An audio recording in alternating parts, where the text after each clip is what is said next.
2008 से जो टीचिंग है इस व्यवसाय से जुड़ा हूँ।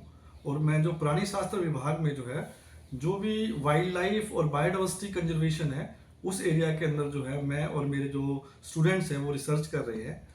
जहाँ तक आपने प्रश्न किया है कि जो ये माइग्रेटरी बर्ड्स हैं ये क्या होते हैं और ये कहाँ से आते हैं, तो मैं सबसे पहले आपको बताना चाहूँगा कि जो पक्षी की प्रजातियाँ होती हैं ये दो तरह की होती हैं। एक पक्षी की जो प्रजातियां हैं वो रेजिडेंट होती है, जो साल के 12 महीने एक ही जगह पे रहती हैं, वहीं पे फीडिंग करती हैं, वहीं पे खाना खाती हैं और वहीं पे वो ब्रीड करती हैं, अपने अंडे देती हैं और अंडों से चूजे निकलते हैं और वहीं पे उनका जीवन यापन होता है। दूसरी जो पक्षियों की दूसरी प्रजातियों का टाइप है जिसको हम माइग्रेटरी बर्ड्स बोलते हैं। माइग्रेटरी बर्ड्स का मतलब क्या है कि वो एक स्थान से दूसरे स्थान पर जो है माइग्रेशन करती हैं। और वो माइग्रेशन क्यों करती हैं ये सवाल उठता है जब किसी स्थान पे जनरली जो माइग्रेशन होता है पोल से इक्वेटर की तरफ होता है। आप देखेंगे अगर आप धरती के ग्लोब को देखें तो एक तरफ नॉर्थ पोल है और एक तरफ साउथ पोल है। तो नॉर्थ पोल से इक्वेटर और साउथ पोल की तरफ मोस्टली जो पक्षियों की प्रजातियां हैं वो माइग्रेट करती हैं। और जब नॉर्थ पोल में विंटर आती है, बर्फ बहुत ज़्यादा पड़ जाती है, कई प्रदेश जो ठंडे प्रदेश हैं, साइबेरिया है जैसे, मंगोलिया है या रशिया के आसपास लगते जो प्रदेश हैं, वहाँ पे जो टेम्परेचर है वो बहुत माइनस में चला जाता है और वहाँ पे अनफेवरेबल कंडीशंस आ जाती हैं। तो उन कंडीशंस को पास करने के लिए ये प्रजातियां हमारे इंडिया में हिमालय को पार करके आती हैं। और जो ये रूट है उसको हम सेंट्रल एशियन फ्लाईवे बोलते हैं, CAF बोलते हैं। एक बड़ा इंपॉर्टेंट रूट है जिस रूट के थ्रू भारत के अंदर नॉर्थ इंडिया में और साउथ इंडिया में जो है ये प्रजातियां आती है। और इस तरह से ये सर्दी के मौसम में भी आती है और कुछ प्रजातियां गर्मी के मौसम में भी आती हैं। मोस्टली प्रजातियां जो है सर्दी के मौसम में आती हैं और उनको हम विंटर माइग्रेंट बर्ड्स बोलते हैं।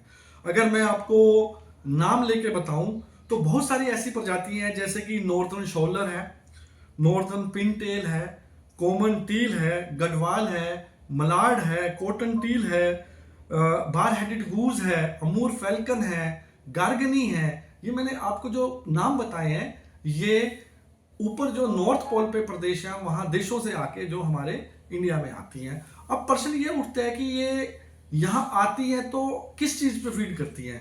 मोस्टली जो पक्षियों की प्रजातियां होती हैं वो इंसेक्टिवोर्स होती हैं, वो कीड़े मकोड़ों को खाती है। जो हमारे तालाब हैं, दलदल के अंदर जो कीड़े मकोड़े हैं या फिश है या एल्गी है उनके ऊपर ये फीड करती है और अपना जीवन यापन करती है। और जैसे ही टेम्परेचर नॉर्मल हो जाता है और इनके वहाँ जो मूल स्थान है वहां पे इनकी कंडीशन फेवरेबल हो जाती है तो ये वापस चली जाती हैं। हजारों किलोमीटर का सफर तय करती हैं। हाँ, ये प्रजातियां बहुत सारी ऐसी प्रजातियां हैं जो हजारों किलोमीटर का सफर तय करके आती हैं। और मैं आपकी जानकारी के लिए बता दूं कुछ प्रजातियां ऐसी होती हैं जो हवा में उड़ते उड़ते अपना भोजन भी कर लेती हैं।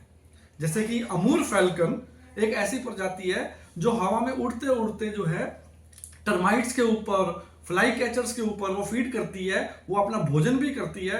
और ऐसे जो मंगोलिया चाइना से वो हमारे नागालैंड 15 दिन नागालैंड को करती है, उसके बाद जो है वो साउथ अफ्रीका जो कॉन्टिनेंट में चली जाती है और फिर वापस जो है वो वापस माइग्रेशन वापस चली जाती है। तो बेसिकली जो अनफेवरेबल कंडीशन है उनके पास होने के बाद ये अपने मूल स्थान पर जाती हैं और फिर अपने मूल स्थान पर ब्रीडिंग करती हैं और अगले साल फिर एक मेन पॉपुलेशन के साथ ये माइग्रेट करती हैं। इस तरह से ये चक्र चलता रहता है, ये एक स्थान से दूसरे स्थान तक माइग्रेट करती रहती है और वापस उसी स्थान पर आती रहती हैं। इस तरह से ये बड़ी इंपॉर्टेंट होती है। तो कब वापसी कब चली जाती हैं?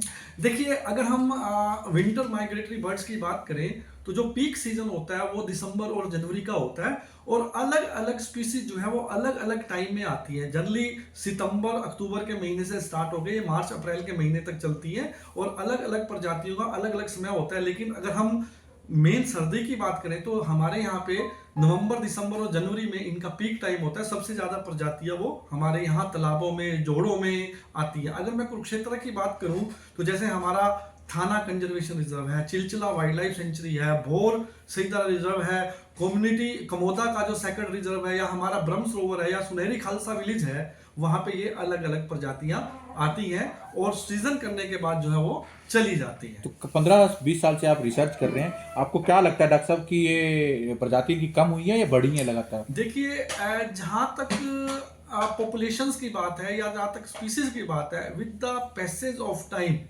जो सबसे बड़ी चुनौती है वो हैबिटेट लॉस की है।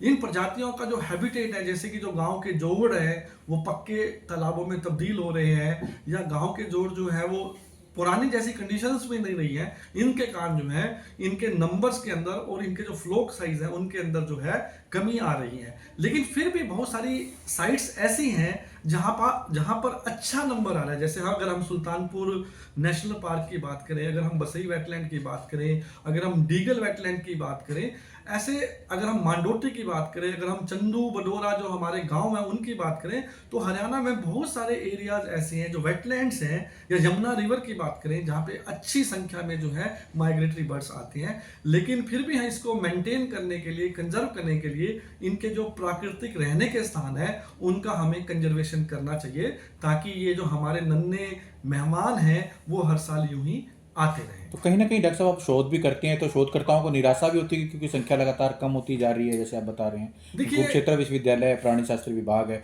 रिसर्च भी करते हैं, शोध भी करते हैं, तो कहीं ना कहीं प्रॉब्लम्स भी आ रही हैं। देखिए, जो पक्षियों की प्रजातियां हैं जिसमें माइग्रेटरी बर्ड्स भी आते हैं, तो ये नेचर का एक अभिन्न अंग है। अगर नेचर का कोई अंग कम होता है, टूटता है, तो जितने भी पर्यावरण प्रेमी होती हैं सभी को निराशा होती है। तो हम इसी आपके माध्यम से मेरा सभी से यही अनुरोध है कि हमें अपने नेचर को कंजर्व करना चाहिए, हमें जितने भी हैबिटेट्स हैं उनको मेंटेन करना चाहिए, और इस तरह से जितनी भी प्राकृतिक है प्रकृति का संरक्षण करना चाहिए, ताकि हम हरी भरी प्रकृति के साथ रह सके और जो एक इकोलॉजिकल बैलेंस है वो प्रकृति में स्थापित हो सके। देशों से पक्षी आते हैं और यहाँ सर्दियों में अक्सर बहुत ज़्यादा तादाद में संख्या में पक्षी आते हैं। तो पहले इसके मुकाबले अब इनकी संख्या कम होती जा रही है? हाँ, अब इनकी संख्या कम होती जा रही है। पहले बहुत ज़्यादा थी। पहले इसमें से बहुत ऐसे पक्षी हैं जो अब नहीं दिखाई देते, पहले बहुत आते थे पक्षी। तो क्या कारण आप समझते हैं, क्यों? ये पॉल्यूशन की वजह से है, क्योंकि जो प्राकृतिक का नियम है वो चेंज होता जा रहा है, और ये ऐसी दुर्लभ जगह है हमारी जहाँ ये आ रहे हैं। अब आप भारत में कहीं भी भ्रमण कर लेना, लेकिन ऐसी जगह आपको देखने को भी नहीं मिलेगी। आप सारे भारत में घूम लेना, लेकिन ऐसी जगह और ये पक्षी आपको कितनी किस्मों के अंदाजा? ये मेरा ख्याल में 28-30 किस्म के पक्षी हैं जो दुर्लभ जाति के पक्षी हैं, जो देखने को नहीं मिले, लेकिन यहाँ देखने को मिलते हैं। इसमें कुछ पक्षी ऐसे थे जो यहाँ से लुप्त हो गए हैं। सारा साल यहाँ रहते हैं, चले भी जाते हैं? चले जाते हैं। कितने दिनों तक यहाँ प्रवास करते हैं? ये सर्दियों में यहाँ प्रवास करते तब भी कितने दिनों तक? 1 महीने, 30 दिन, 15 दिन? नहीं, अभी ये 5-6 महीने यहाँ वास करेंगे, उसके बाद अपने उसमें चले